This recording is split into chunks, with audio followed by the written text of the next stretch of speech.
Hi everyone and welcome to this first session about openings for beginners. Let's start. So in this video I'm going to introduce you very important opening principles, in particular all the principles around space. Let's start.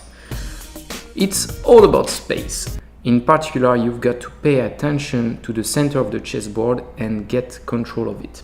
What's the center? The center of the chessboard consists in the squares d4, d5, e5, and e4.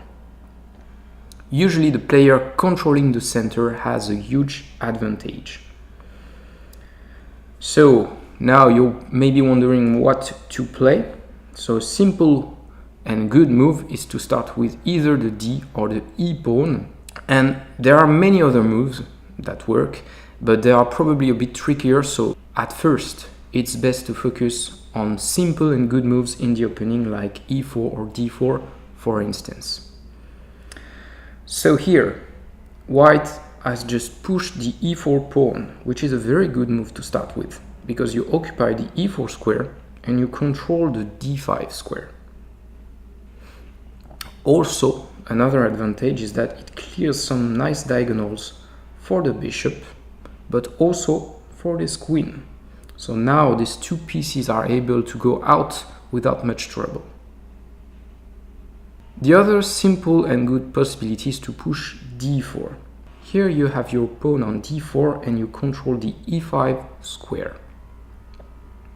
It's also nice because it clears this diagonal, the c1 h6 diagonal for the bishop, and also you can move your queen out even if it would not be recommended probably. Now that we've seen what to play with white, you may wonder what to play as black. My piece of advice to you, play symmetrical, okay? This is a very safe and good way to start the game. So if white plays e4 on the first move, with black you can very well play e5 on this first move as well, which is good because it controls the d4 square. And similarly, if white has just played d4, you can play d5 and control this e4 square, important e4 square with your pawn. Now, the question is where to move your knights. You want ideally to move them in order to support your central pawns and control the center. So what's the best square to do this? First, let's have a look at this knight on h3. It has just moved from g1 to h3. So which squares does it control? Here mostly f4 and g5. And interestingly, none of those two squares are in the center of the chessboard. So this is often better to place this knight on f3 because here it controls both d4 and e5, which are centric squares. The conclusion to this is that you have to put your knights in the center when possible. They are generally more powerful this way. Next point is to try to keep at least one pawn in the center of the chessboard. I'm going to show you a little example in which one side neglects the center and the resulting position is quite bad actually. So white starts with e4, the very standard move, and black answers with g6, which is a bit exotic, but okay, it's not a bad move. Then white continues and occupies the center with d4, bishop to g7, which is the logical continuation of the previous move. Now white plays logically and puts the knight on f3, which makes perfect sense. It protects this pawn. And now black goes a little bit astray and plays b6.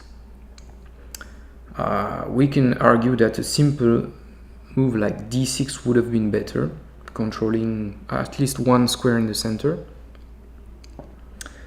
Then white continues developing, and you can see that the development is easier when you have a space advantage like here. Black plays the bishop on b7 and white castles. So In this position, white is very well developed already, whereas black still has the 2 knights to move out. If you look at this position from black's point of view, you can see that there is a problem of lack of space. Here, what do you do? If you move the knight to f6, white would be able to push this pawn on e5, and then forcing your knight on f6 to move away with a space gain. So if you look at this position here, you're not lost, but it's quite difficult already for black. So to summarize the principles of space in the opening, the first very important thing is to control the center, ideally with a pawn or 2 pawns. Move either the e pawn or the d pawn first. That's a piece of advice only for beginners, because there are other openings in which you don't move the d or e pawn first and it makes perfect sense.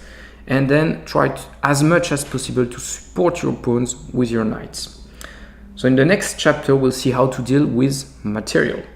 That's it for this first lesson about openings. We'll talk about material in the next video and then about time in a third video. Hope you enjoyed this. You can download my app, Chess Trainer, on the App Store. See you next time. Bye bye.